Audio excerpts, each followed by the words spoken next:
اسلام میں سب سے پہلے بچوں میں داخل ہونے والے علی المرتضی رضی اللہ تعالیٰ عنہ ہیں۔ آپ اسلام قبول کرتے ہی اللہ نے قرآن کریم میں والسابقون الاولون کے اندر حضرت علی رضی اللہ تعالیٰ عنہ بچوں میں سب سے پہلے داخل ہونے والے ہیں۔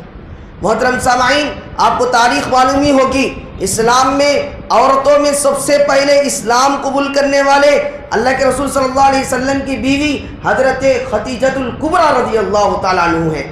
مردوں کے اندر حضرت سیدنا ابو بکر صدیق رضی اللہ تعالیٰ عنہ ہے، اور بچوں میں حضرت علی المرتضی علی ابن ابی طالب رضی اللہ تعالیٰ عنہ ہے، اور غلاموں کے اندر زید بن ثابت رضی اللہ تعالیٰ عنہ ہے۔